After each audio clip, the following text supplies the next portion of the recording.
한 여성이 새벽 골목길에 쓰러져 있습니다. 숨을 제대로 쉬지 못하고 손을 뻗어 지나가는 사람들에게 도움을 청합니다. 그런데 아무도 멈추지 않습니다. 출근하는 사람, 커피를 들고 걷는 사람, 이어폰을 낀 채 스마트폰을 보는 사람, 수십 명이 그 옆을 스쳐 지나갑니다. 눈길조차 주지 않습니다. 여자는 결국 혼자 그 자리에 쓰러진 채 지나가는 발걸음 소리만 듣습니다. 이게 영화 속 장면이 아닙니다. 1964년 뉴욕에서 실제로 일어난 일입니다. 키티 제노비스라는 여성이 새벽 자택 근처에서 30분 넘게 공격을 받는 동안 수십 명의 이웃이 그 소리를 들었지만 대부분 아무 행동도 하지 않았습니다. 이 사건은 전 세계를 충격에 빠뜨렸고 이후 수십 년간 사회심리학자들이 왜 인간은 남의 고통 앞에서 침묵하는가를 파고드는 결정적인 계기가 됐습니다. 왜 아무도 돕지 않았을까요? 심리학자 존 달리와 빛 라타네는 이 사건을 계기로 실험을 설계했습니다. 그리고 밝혀냈습니다. 사람이 많을수록 오히려 아무도 나서지 않는다는 것을, 이것을 방관자 효과라고 합니다. 주변에 사람이 많으면 책임이 분산됩니다.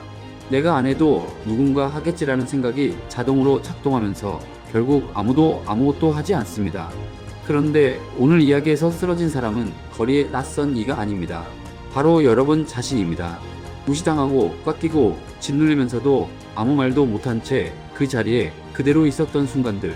주변에 사람이 있었지만 아무도 나서지 않았고 여러분 스스로도 나서지 못했습니다. 오늘은 그 이야기를 하려 합니다. 여러분도 이런 경험이 있으실 겁니다. 회의 자리에서 내가 의견을 꺼냈는데 상사가 피식 웃으며 넘겨버렸습니다. 오랜 친구가 모임에서 내 선택을 두고 너는 왜 항상 그 모양이냐라고 말했습니다. 가족 중 누군가가 아무렇지도 않다는 듯 내 말을 잘라버렸습니다. 그 순간 심장이 쿵 내려앉았습니다. 얼굴이 달아올랐습니다. 분명히 뭔가 잘못됐다는 걸 온몸이 먼저 알아챘습니다. 그런데도 입이 떨어지지 않았습니다. 아무 말도 하지 못하고 그냥 넘어갔습니다. 집에 돌아오는 길 그 장면이 계속 머릿속에서 재생됩니다. 이렇게 말했어야 했는데, 그때 이렇게 했더라면. 자려고 누웠는데 눈이 말똥말똥 떠지면서 속으로 100가지 대답을 떠올리지만 이미 그 자리는 끝난 지 오래입니다. 심리학에서는 이것을 반추사고라고 합니다. 지나간 상황을 머릿속에서 반복 재생하는 현상인데 이 반추가 심해질수록 우울감과 자기 비하가 깊어진다는 것이 인상 연구에서 반복 확인된 사실입니다. 그 순간 아무 말도 못한 것이 집에 돌아와서도 계속 여러분을 갉아먹는 이유가 바로 여기에 있습니다. 그런데 많은 분들이 스스로를 이렇게 탓합니다. 내가 참는 건 성격이 소심해서야. 나는 왜 이렇게 당당하지 못할까? 그 생각은 틀렸습니다. 심리학자 스탠리 밀그램은 복종 실험을 통해 이런 사실을 밝혀냈습니다.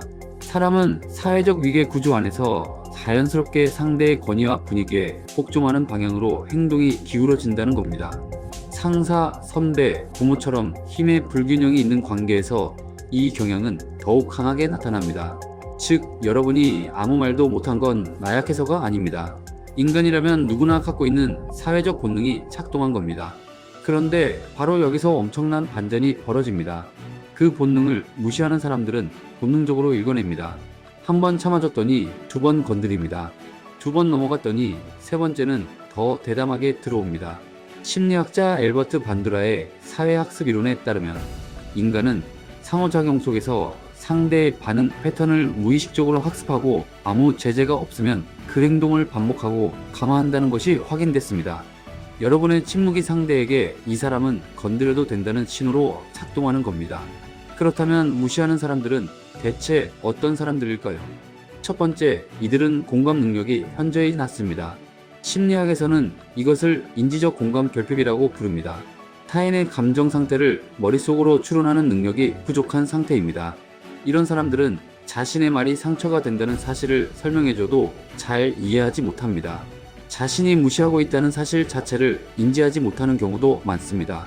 누군가 고민을 털어놓으면 그게 뭐가 힘들어, 다들 그렇게 살잖아라고 반응하고 상대의 말이 끝나기도 전에 자기 이야기로 넘어갑니다. 이들에게 대화는 상호작용이 아니라 자기 표현의 통로일 뿐입니다. 두 번째, 이들은 자존감이 불안정합니다. 심리학자 로이 바우마이스터는 공격적이거나 타인을 비하하는 행동이 단순히 낮은 자존감보다 오히려 불안정한 자존감, 즉 자신에 대한 평가가 쉽게 흔들리는 상태에서 더 자주 나타난다는 사실을 연구로 밝혔습니다. 진짜 자기 삶에 만족하는 사람은 남을 깎아내릴 필요가 없습니다. 자신이 올라가기 위해 남을 내려야 하는 사람이 무시라는 도구를 사용합니다. 모임마다 한 명을 집중적으로 놀리는 사람이 있죠. 그 사람이 정말 잘난 사람인지 한번 생각해 보십시오. 대부분은 그렇지 않습니다. 세 번째, 이들은 무시를 통해 관계를 지배하려 합니다. 특히 직장, 가족, 연인 관계처럼 힘의 불균형이 있는 곳에서 두드러집니다. 무시할수록 상대가 위축되고 위축될수록 반발하지 못하고 반발하지 못할수록 지배 구조가 굳어집니다. 그리고 아무 제재가 없으면 점점 더 심해집니다. 이런 사람은 시간이 지난다고 더 잘해준다고 달라지지 않습니다. 임상심리학 연구들이 공통적으로 말합니다. 자기애적 성향이 굳어진 사람은 외부의 선의로 변화하는 경우가 극히 드물며 변화는 오직 당사자가 스스로 필요성을 인식했을 때만 가능하다고. 상대의 변화를 기다리며 참고 있다면 그 기다림은 끝이 없습니다. 변해야 하는 건 여러분의 대응 방식입니다. 처음에 말씀드렸던 방관자 효과를 기억하십니까? 아무도 나서지 않는다는 걸 알았을 때 그 실험에서 한 가지 극적인 반전이 있었습니다. 단 한 사람이 먼저 나서는 순간 다른 사람들도 따라 움직였습니다. 방관자 효과는 단 한 명의 행동으로 무너집니다. 지금 이 영상을 보고 있는 여러분이 바로 그 한 사람이 될 수 있습니다. 구독과 좋아요는 여러분처럼 무시당하고 아무 말도 못한 채 혼자 앉아있는 누군가에게 이 이야기를 닿게 해주는 유일한 방법입니다. 지금 한번 눌러주십시오. 그렇다면 실제로 어떻게 대응해야 할까요? 첫 번째, 심리적 거리 두기입니다. 가능하다면 이런 사람을 덜 만나는 것이 가장 현명합니다. 어쩔 수 없다면 마음속으로 출구 전략을 세워두는 것만으로도 감정의 무게가 달라집니다. 심리학에서는 이것을 지각된 통제감이라고 합니다. 내가 상황을 어느 정도 선택할 수 있다는 느낌만으로도 스트레스 반응이 현저히 줄어든다는 것이 반복 확인된 사실입니다. 이직을 염두에 두고 상사를 대하는 것과 아무 대책 없이 참기만 하는 것은 심리적으로 완전히 다른 상태입니다. 두 번째, 3초를 참는 겁니다. 무시하는 말을 들은 직후 흥분해서 반응하면 오히려 역효과가 납니다. 심리학자 다니엘 꼴먼이 제시한 감정 납치 개념에 따르면 강한 자극을 받으면 뇌의 편도체가 이성적 판단을 담당하는 전두엽보다 먼저 반응해버립니다. 그 순간 내뱉은 말은 대부분 스스로 후회하는 말이 됩니다. 상대는 별것도 아닌데 왜 이렇게 흥분해라며 오히려 역공을 취합니다. 3초만 참으십시오. 그 3초가 감정 납치를 막고 여러분의 말에 무게를 실어줍니다. 세 번째, 침묵의 역전입니다. 상대가 무시하는 말을 했을 때 즉각 반응하지 말고 조용히 상대를 바라보다가 천천히 그 자리를 피합니다. 무시라는 행동은 반응을 먹고 자랍니다. 상대가 원하는 건 여러분이 당황하거나 위축되는 모습입니다. 그 반응이 없으면 상대는 허공에 주먹을 날린 셈이 됩니다. 아무 반응이 없는 사람에게 무시를 반복하는 것은 심리적으로 매우 불편한 일이고 이것이 침묵이 때로는 가장 강한 대응이 되는 이유입니다. 네 번째, 단 한마디입니다. 무시당했다는 느낌이 확실히 드는 순간 차분하게 이렇게 말하십시오. 제가 지금 잘못 들은 것 같아서요. 좀 전에 하신 말씀이 저에게 하신 말씀인가요? 흥분하지 않았습니다. 따지지도 않았습니다. 그런데도 상대는 자신이 한 말을 정면으로 다시 마주하게 됩니다. 주장적 의사소통 연구들이 공통적으로 강조하는 것이 있습니다. 비공격적이지만 명확한 경계 표현은 상대의 방어 반응을 최소화하면서도 행동 변화를 이끌어내는데 가장 효과적이라는 겁니다. 이 한마디가 여러분이 쉽게 건드릴 수 없는 사람이라는 신호를 조용하지만 분명하게 전달합니다. 오늘 이야기를 마무리하겠습니다. 길바닥에 쓰러진 사람 옆을 수십 명이 지나쳤습니다. 아무도 멈추지 않았습니다. 그런데 그 실험에서 확인된 또 하나의 사실이 있습니다. 단 한 명이 멈추는 순간 모든 것이 달라졌습니다. 무시당해도 참을 수 있다는 건 여러분의 공감 능력이 살아있다는 증거입니다. 그 마음은 좋은 겁니다.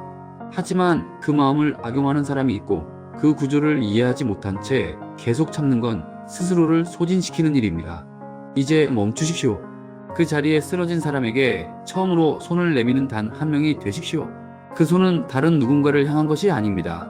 지금까지 아무 말도 못하고 혼자 그 자리를 지켰던 바로 여러분 자신을 향한 것입니다. 여러분은 존중받아야 할 사람입니다. 이것은 감정적 위로가 아니라 건강한 인간관계가 작동하는 기본 원리입니다. 기억하십시오. 나를 존중하는 사람은 내가 존중합니다. 나를 무시하는 사람에게는 내 존중이 가지 않습니다.